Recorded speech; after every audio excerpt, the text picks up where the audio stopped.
Hello, hello. Welcome to Moving Through Menopause. And I'm so thrilled and so excited. I'm beside myself. Here in the room with me today is Nicky Hambleton-Jones.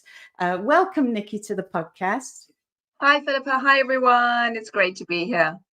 Oh, it's so wonderful to have you on the show. I'm really excited to delve into this idea of style over 50, cheering ourselves up after getting stuck in a rut.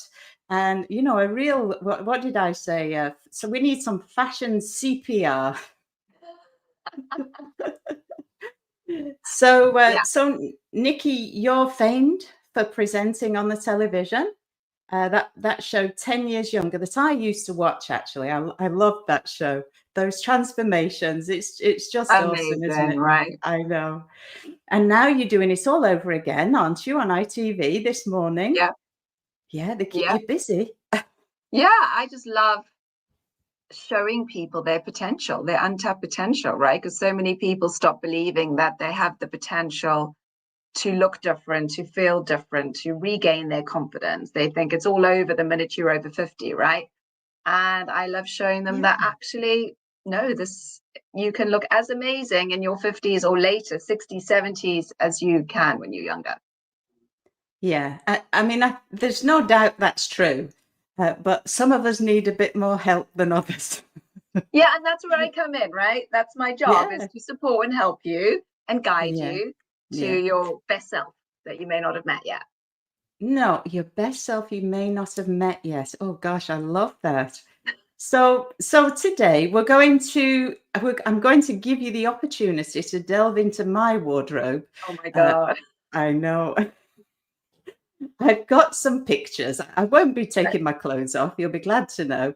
I've got some pictures that I'm going to show you, and I hope that you'll give me some constructive advice. Okay. So you want me to Okay. critique what you're wearing, do you? Well, yes, and if it's possible to sort of give me some suggestions where I could improve, perhaps. Okay. So, okay, Yeah, go for I'm it. going to show you my first image. Now, I'll tell you the backstory. This is me and my husband at a wedding in May. And you know what? The truth of it is, I didn't buy a new dress or a Great. jacket for that matter. Oh, good. I did buy the corsage that I am wearing on my wrist because it's kind of out of fashion to stick a buttonhole in your clothes. And now, the corsage is all in. So I thought I'd do that. I'm wearing the jacket, even though it's quite warm, because I really am self-conscious about the tops of my arms. I think Yeah. that's probably an area of the body that lots of ladies of my age find a bit Yeah. frightening. 100%. Tricky. Yeah. Mm. So you can't see my feet. Yeah. I've forgotten what. Oh, I had tights on and some patent leather shoes that I thought were rather nice, but comfortable, needless to say. And what color were your shoes? Well, do you know what, Nikki? They were black. And the tights were flesh colored? No, no. Even in May, I didn't want to go flesh coloured. I went a kind of a grey colour, so it would go with the blue and the black. That was my thinking anyway. Okay. Yeah. Yeah. I'm with you. Um, you know what? In terms of fit, um, it's perfect, right? So it's flattering, it fits you well, no issues there. When I first looked at it, I thought it was more of a somber occasion that you were in this Oh, outfit. It definitely didn't look joyful like a wedding. I think it lacks a bit of color. So I totally get mm, that you mm. want to cover your arms. I probably would have said, let's put in a bit of color in your jacket just to Ah, break up the navy. What about some fuchsia pink in the jacket? mm, And then maybe some pink shoes, just to mm, add a little bit of fun and joy to it. Do you know what I mean? mm. Rather than that all over navy that's elegant, but quite heavy and it feels more corporate than fun, wedding, fabulous. Obviously, I don't know what the dress code was. Maybe it was a really formal wedding, but to me, Mm. it lacks fun. It lacks color. It's a celebratory event, and Yeah, it yeah, it yeah. doesn't look like that. No. You know what? I actually went shopping for this event twice, and I came back with nothing because those lights in the changing rooms, they were killing me. Uh, just finding something that was really suited to a woman of my age. There's so Uh, much out there, but I think it's just, it helps to have an expert eye, especially when you're mm, trying to branch out. It helps, it's mm, like me trying to do some exercises to rehab my Achilles or something like that, and not really making any progress. It like just helps to get that expert input. And you can either hire a stylist or you can get a free styling and personal shopper type person. So it is accessible for everyone. Um, so I think that really helps. But I think it's also sometimes difficult to break out of what you're used to wearing. And you need that mm, kind of support from someone else to go, you know what, I know this isn't your normal thing, but trust me when I say it works. And then putting those extra bits that perhaps a bit daring into an outfit to make it look a little bit more adventurous. Um, mm, but there is so many options and choices out there. And I would have said, actually, if it's a summer wedding, I would have got you something with a sleeve, um, and lose the jacket. So lose that mm, sort of formality to it. And there's so many options again with a 3/4 length sleeve or just something with enough coverage to make you feel confident. And then I would have got you in a wow color. And it doesn't have to be yeah. expensive.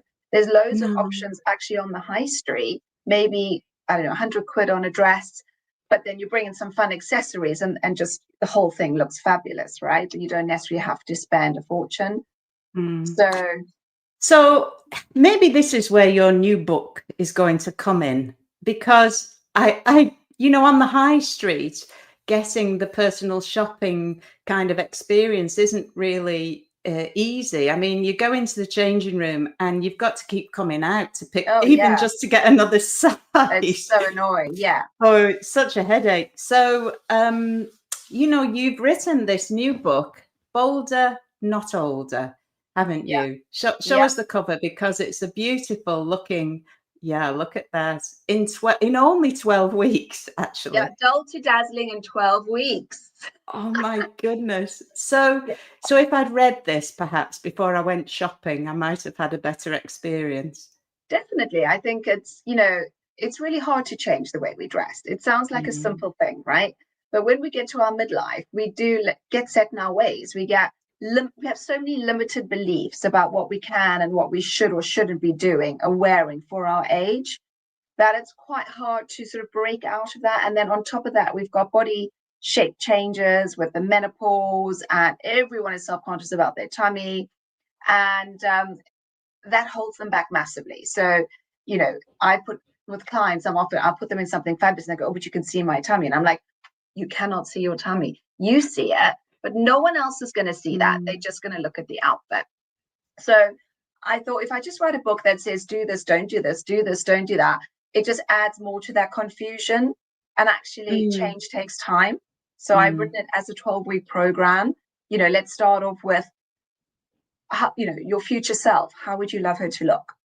mm, And then what are your limiting beliefs? When you stand in front of the mirror and you're in an outfit, like for instance, when you're in that changing room and you're putting something on, how much of that is a rational thought and how much of that is just mm, those voices in your head going, really? That's ridiculous. At your age, look at your arms. Oh God, look at your tummy. No, I don't think. Oh no, you can't do that. Oh no, awful. Look at the light. Oh, you look so old. All these things that just go on in our head. And then before we know, we just stick with the safe rather than pushing mm. ourselves forward. Yeah. And if I tell someone wear a red outfit, they'll look at me and go, you're nuts. There's no ways. No ways I can do that. But if I take them on a process and build them up to that, then they're more likely to actually grow and change the way they see themselves in the mirror, and then more likely to embrace it and stick with it at the end. So that's why yes, if you've done my program, you would have definitely by that point been more adventurous and had that knowledge to make better choices and different choices. I think it's not better. The dress you wore was great, Mm. but it's about bringing that vibrancy, isn't it? That real fabulous, that fabulous touch to everything you wear, the joy in an outfit. Yeah. Yeah, yeah, because you can definitely get that from fashion, from clothing. You know, that transformative experience of changing how you feel. You talk about, you know, boosting your confidence, and this is so important for women when, you know, we're feeling, like you say, a bit invisible. We're not getting the wolf whistles anymore. Yeah. Definitely not Well, I getting do, those. darling, but Oh dear. Well, yeah. Well, I don't know if to be honest, I haven't walked past a building site lately. So why is it we get into such a rush? Do you know, I was thinking to myself, I'm able to wear clothes that I did wear 20 years ago. I'm lucky that you know, my body shape is preserved, probably through all the Pilates that I yeah. do. Um, and so, you know, and then I am actually wearing a pair of, I'm going to call them pedal pushers. I'm not even sure if Okay. that's Yeah, still yeah. a term. It is. Yeah. Okay. And I All in bought vogue, these. right on Oh, are trend. they? Oh, I'm on trend. I won't show them to you. But I bought these 6 months after my eldest son was born. He's Oh, wow. 25 now. Okay. Well, that's Yeah. great. That's great that you're wearing them again, isn't it? I mean, that's brilliant for sustainability. As long as you haven't got so much old stuff in your wardrobe that you can't see the wood Yeah. from the trees and then end up only Mm. wearing 10% of it. I think that's where the danger comes in when we hold on to everything and then just get overwhelmed. I think that's it, isn't it? Because I do actually have 3 wardrobes full of things. There you go. Chapter 4, I think it is, darling. Okay. Yeah, I think that's the chapter that you need to be, yes, no, week 6, the great closet clear out. Ah, I think that you need to be working through that next. But yeah, going back to invisibility, I think what I think is it's not society that makes us invisible. We make ourselves invisible mm, by subconsciously dulling ourselves down mm, because we feel subconscious about our shape or our weight or our wrinkles or, you know, that we're successful or not successful, or we've got so many things going on. And as a result, we don't want to draw attention to ourselves. So mm, we wear, you know, more muted colors, nothing remarkable, nothing eye-catching, nothing wow, something that's just going to blend in but not stand out. And as a result, no one really notices you.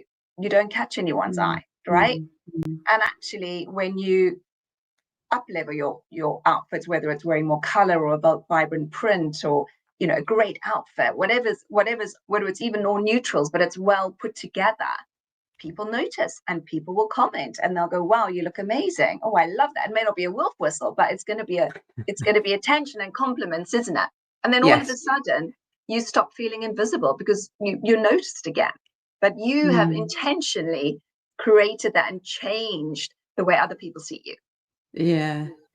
It's like nobody puts baby in the corner but baby. Exactly. Yeah, I mean, this mindset piece is a real minefield, um, in every aspect of our lives, really, in the workplace, when we're dealing with painful conditions, you know, which Yeah. is my area of expertise.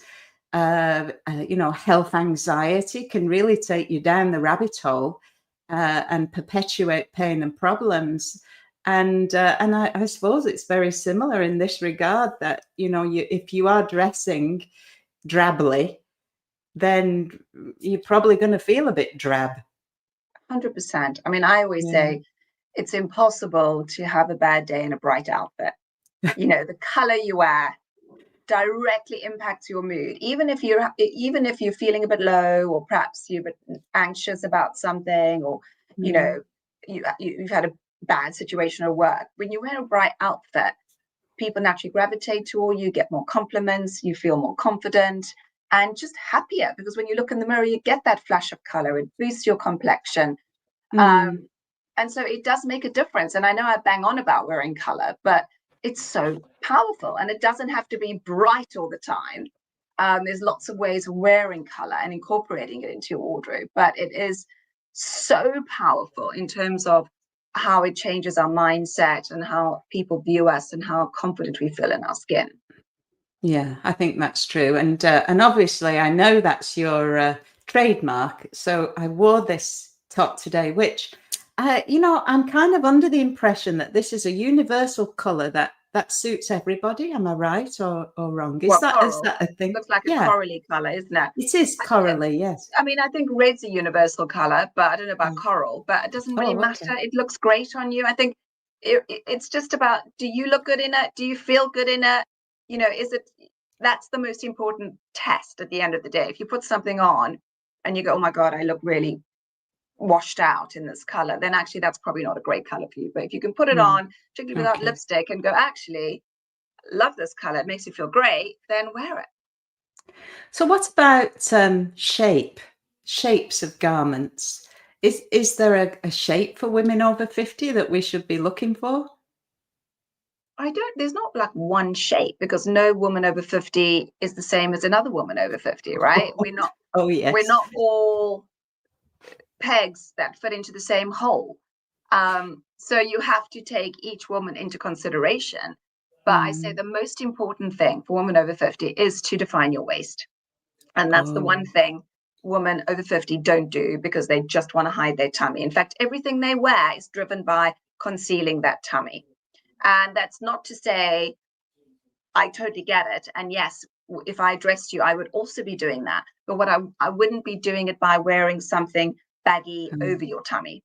I would yeah. actually be wearing a pair of high-waisted fitted trousers, maybe adding a belt to define your tummy, wearing a dress with a bold print, and then adding a belt, or if it comes with a belt or something. But I always make sure you define that waistline. The minute you define that, actually what's happening below just pales into insignificance. So the most important thing really is making sure your waistline is defined. And also that goes down to underwear. Wearing underwear that actually is high rise enough and also sits in your waistline, rather than underwear that's a low rise and you get that bulge over the top of your panty Yes. line, which is often what people see when they're wearing trousers and they go, oh, look at my tummy sticking out. I'm like, that's just bad underwear. That's nothing to do about your tummy. You just haven't got the right foundation. So, get some good pants and make sure you wear more of a high-waisted trouser or skirt, and define that waist with a belt or something like that. Now, obviously, this isn't going to apply to every single person on the planet, but generally speaking, there is not a 50-plus-year-old that I have styled over the last 15 years where I haven't defined their waist. So that's a lot of people. Yeah. It really is the number one thing that I think Well, women need to be focused on. I think that's interesting. Definitely. I was listening to a podcast last week where they were talking about what men find attractive about women, and the hip waist ratio was mentioned. So if we can't see a woman's waist, then we've no idea. And it didn't matter the size of the women's waist and hips, but the ratio. And if they're in proportion, particularly, then that's an attractive feature, as you say, to highlight. It makes you look sexy and feminine.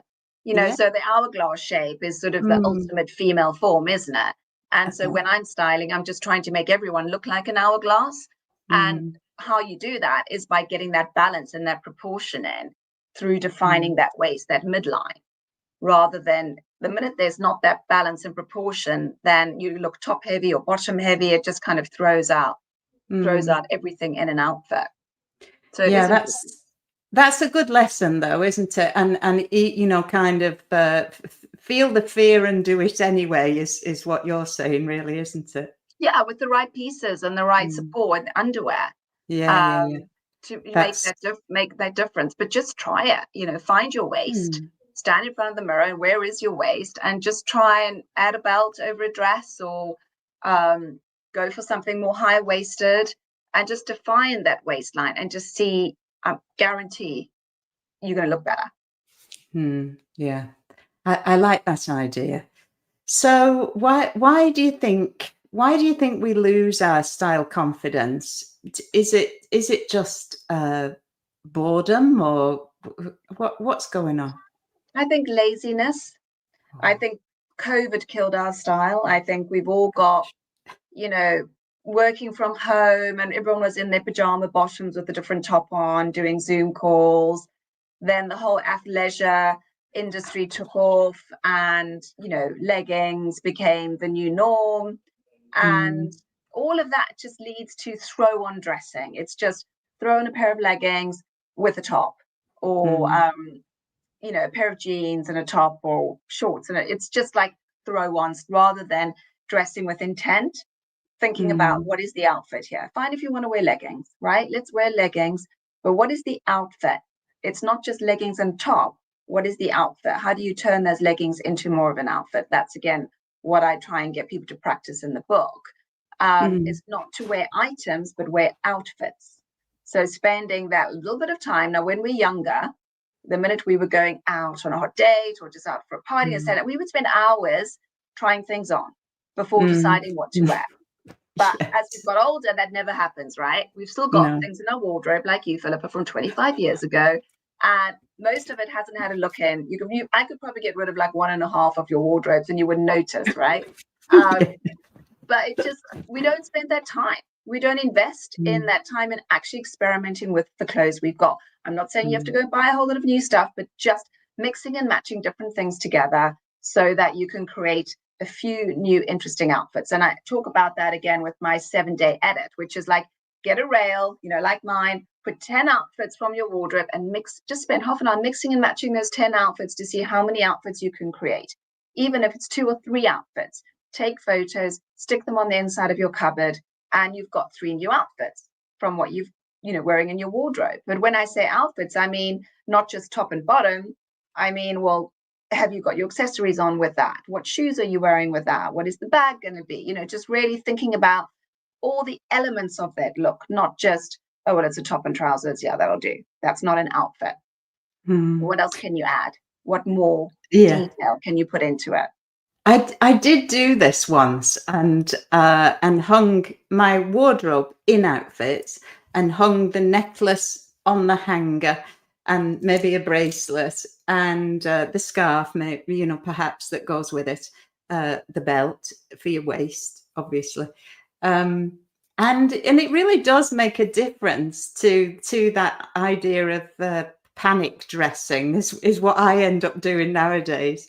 I did it on Friday night when we were going out with friends, you know, panic dressing, thinking, oh gosh, I've got 2 minutes to Yeah, so if I'd done that with all the outfits and actually it's a really fun exercise, isn't it? You know, and if you got a girlfriend round and did it together, maybe got you know, got glass of together with somebody. water, cup of tea. Cup of tea. There you go. Yeah, yeah, exactly. And you mentioned sustainability, and I'm afraid that is a passion of mine. Reuse, recycle, repurpose, and 100%. um, yeah, and you know, so if that's an option with the things that you've got, but on the other hand, I've got things in there. I know I do that when I put them on, they don't make me feel good, and I'll put them back on the hanger. Why don't I just put them in the bag and recycle them to the charity shop? Exactly. Someone else can benefit and get lots of joy out of it. There's just, you know, I'm all for reusing stuff, but actually, if it doesn't make you feel good, it's not serving Mm, anyone. It's just taking up mm, space in your wardrobe. And every time you yeah. put it on, you feel average. What is the point? So clear those pieces out and then really work on mixing and matching the other bits that you've got. And also means you've got a better viewpoint of what you do have, because Mm, otherwise, people end up just buying more of what they've got, just goes back in the cupboard and they just can't even see the wood from the trees and mm, just end up yeah. wearing such a small portion of their wardrobes. Yeah, yeah, this is true. I tell you what though, footwear, oof, I'm having Yeah. trouble. Yeah. So my granny, I inherited her bunions. Okay. It's a real challenge. And also as a physiotherapist, I've worn trainers my whole life. And so anything that remotely resembles a heel is just off the menu. What on earth can I do? Well, there are heels, but very low heels. You know, I could give you some brands like Aaron Grace is a great one to look at. It's a very small independent brand, but they have low heel shoes, super comfy, great with bunions and things like that, but still feminine. There's Hmm. always an option. I think people tend to get into that, oh, well, I can't wear heels anymore, just I only live in trainers. Oh, I can't possibly wear a blazer anymore because of this problem or whatever. And I'm like, there's always a solution. It's just how much effort you prepare to put in to find it. Now, as you know, being a Pilates, movement, physiotherapist, etc., expert, posture is everything, right? Oh, yes. And your posture improves with a heel, because it's very hard to be slouched and lean forward when you've got a little bit of a heel. It doesn't have to be a high heel, even a little heel instantly puts your posture back in the right place. And I think actually, as we get older, we know how hard it is to maintain that posture, right? And very easy to slop around in trainers and our posture just goes. So actually making that effort to wear a little bit of a heel, even if it's a low heel, when you go out, if nothing else, helps improve that posture, helps get your core engaged, and helps you walk differently. And also boosts your confidence and makes the outfit look better. It always does. Put a heel on and you instantly look just better, slimmer, taller. It just boosts the confidence and makes it feel more special and different. If you're wearing trainers day in, day out, and then you go out in trainers, it's the same, isn't it? It's you're never getting that extra, well, I'm making a little bit more effort today. And if you are going to wear trainers all the time, I say get a metallic pair of trainers, please. So fabulous patent gold pair or silver pair. That's what I wear. So at least that feels a little bit more, I don't know, special and sparkly rather than just the white ones or sports trainers all the time. Yeah. I love that idea. The sparkly, not spark. Well, yeah, sparkly, patent, shiny Yeah. sort of. Yeah. That's a great suggestion. And so some of those trainers have got a bit of a build up at the back, don't they? Some of them. Yeah. Absolutely. Yeah. So you Not could be so a much. bit taller. Yeah, exactly. But if there's a will, there's a way. I think there's very easy to just write something off and go, well, I can't do that anymore. I've got this now and I'm too old, so can't do that. And yeah, obviously there are some people who genuinely can't do something, but most of the time you can. There is a solution. There is an option if you're willing to open your mind to it and try it. And we are worth it, as the saying goes. Always. So always.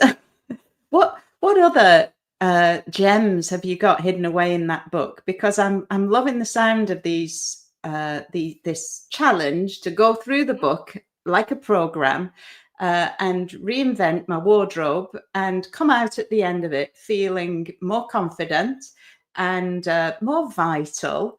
Because feeling energized and vital is so attractive in a human being, isn't it? Yeah, and it makes you feel young, and it's not about, I guess it's not about being young, but it's about feeling young. Because so many women I meet say, well, I might be 60, but I still feel 30, but it's not reflected, right?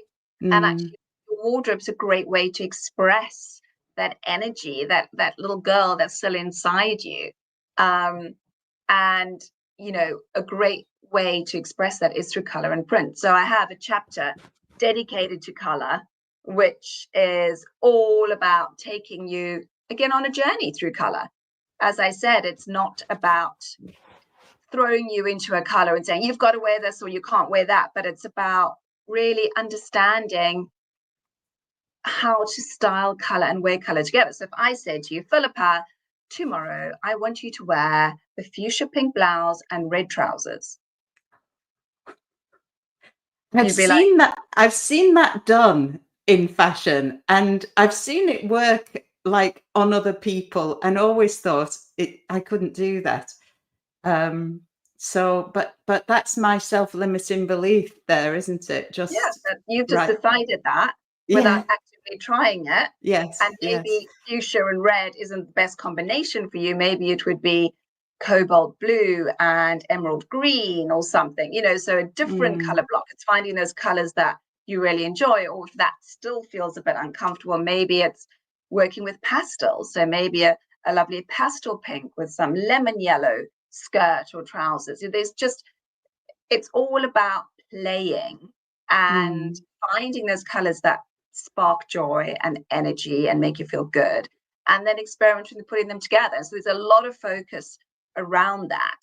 And because what I see is that people will say, yeah, I wear color, but it's always a colorful top with a pair of jeans or a pair of black trousers, or maybe a pair of white trousers or shorts or something like that. It's not really wearing color to its full potential. And the same goes with print. There might be a print blouse. Again, it'll be with jeans. That's the fail-safe outfits. Going out to the pub on a Saturday night, print blouse or jeans. And again, in the book, there's a whole chapter on how to style print. So it's like, well, look at the print. You know, is there a color in the print that you could bring out to style it with? So even if you're going to wear it with denims, say it's a blue and a green floral blouse, you know, could you wear it with the green jeans? And then tying the print into the outfit rather than just outfit, you know, items just worn together. So there's a lot of focus around color and print. And if you can get that together, then that's a great foundation for your wardrobe. And then you see things differently, and you see, oh, I could do that and that together. And you just, you know, start being more confident about trying new things.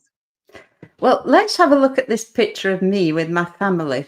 This was us. We went out for my birthday a few weeks ago, and we were playing. I love to do things rather than sit and eat a meal. So we were playing shuffleboard, interactive darts, and we finished the evening in the karaoke booth, which just was it was heaven. Yeah, I had a whale of a time. So I think you'll agree, I am the most colourful amongst the party. Definitely.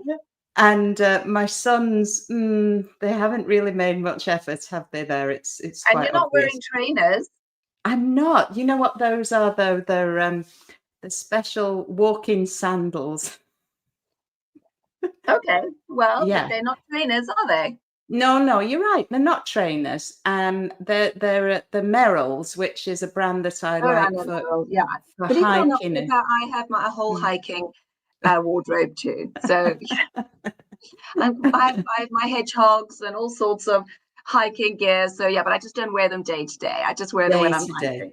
Yeah. Well, yes, exactly. So how am I doing there with the print and the color? What do you think? Love the print, love the color. Is that like the black? What is the black? Is that just the bias of the skirt? No, it's actually a tee, because this cardigan's quite high, and I guess I was wearing layers, so I could take off the cardigan if I got hot. For me, the black strip kills the connection of that outfit. Oh, okay, I'm with you. So if I was there, I would say tuck the t-shirt in. I want to see your waist. Yes, and I want the print to be right up against the jumper, and I'd probably add a belt just to kind of bring it all together. Yeah. Oh well, that's perfect. I totally. It was kind of an interesting exercise, actually, preparing for this conversation, because I did take some time going through my photographs on my phone, when normally, you know, I wouldn't be looking critically, I suppose. I don't know. You'd be glancing, look at everybody else in the picture, probably. And I kind of started to see that things could be improved, to put it that way. So I'm really ready and raring to go to do the wardrobe. What did you call it? Decluttering. Detox. Yes. And then once you've done that, you can start editing your wardrobe into new outfits, and then playing with color and print and finding that waste. Yes. And seeing where the gaps are, I suppose, because there is always the option for thinking I need a new, what would you call it? I'm going to say keystone piece, but that's probably the wrong word. Do you know what I mean? You mean like a capsule? You mean like a capsule piece or a... Yes. Yeah. Yeah, I think I would say don't worry so much about getting practical pieces. Focus more on getting exciting pieces. Try and build an exciting wardrobe. I think a lot of people focus on those, I can't even think what they're called now either, but they have a specific name, but it's gone out of my brain too. But yeah, those sort of essentials, the essential items, the essential building blocks, right? Everyone's like, oh, well, I must have a denim jacket and a black blazer and a white shirt and all of that. And I go, well, that's irrelevant, because it's not necessarily how you are. And also, it just ends up with a wardrobe of essentials, and there's no excitement.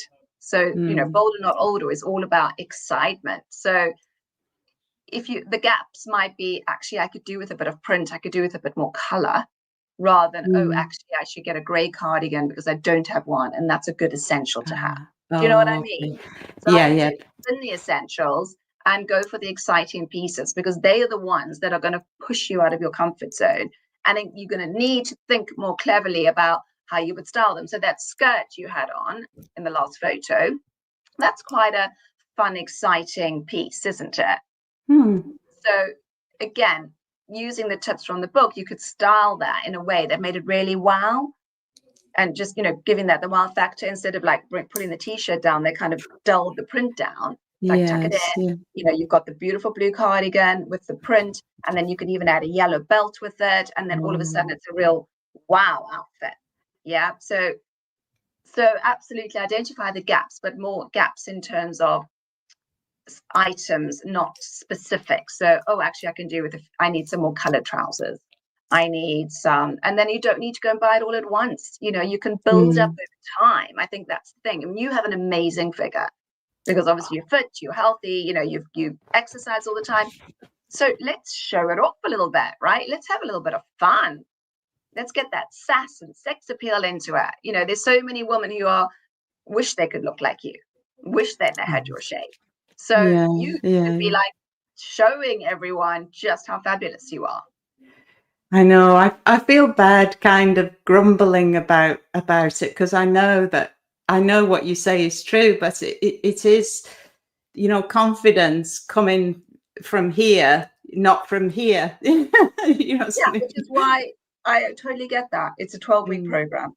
It takes 12 weeks to change your head and to get you thinking differently. So it's like about giving yourself time, and maybe it even takes longer, but that's okay. But as long as you've got that intention, it's the same way. If you want to rehab an injury, it's going to take you 6 to 12 weeks, right, to work through it. And you could put in a lot of excuses about why you can't do the exercises, or you can say, actually, I really want to achieve this. I want to get to that place. And so you invest that time in. It's exactly the same thing. Think of your wardrobe as your injury that needs help. You got to pull that Band-Aid off and put time in for those little exercises so that you can reinvent it. Yeah. Oh, well, you've absolutely inspired me today. And I'm sure that you've inspired hundreds and thousands of other women to bite the bullet and give a bit of wardrobe CPR. But not just that. To feel fabulous after 50 is our right, isn't it? Yeah, it's a gift. And so thank you so much for coming along on the podcast today. Tell us one more time about your book, would you please? Bolder, Not Older, everybody. Go and get it. And if you've already got it, please pop a review on Amazon. That would be much appreciated. And tag me, Nicky Hambleton-Jones, on Instagram with any of your photos along your bolder journey. I would love to see it. Oh, yeah, I'm going to do that now you mention it. Great, do. Love it. Yeah. Well, thanks so much for coming along. It's been wonderful to have you chatting in the flesh. Well, it feels like that on the podcast. And it's been great. Oh, thank you so much Really for coming along. Love the photos and little critiquing that you put me on the spot there. Well, I'm going to say cheerio to everybody and have a great rest of your day. And it's bye from us on the Moving Through Menopause podcast. Bye for now. Bye. Bye, guys.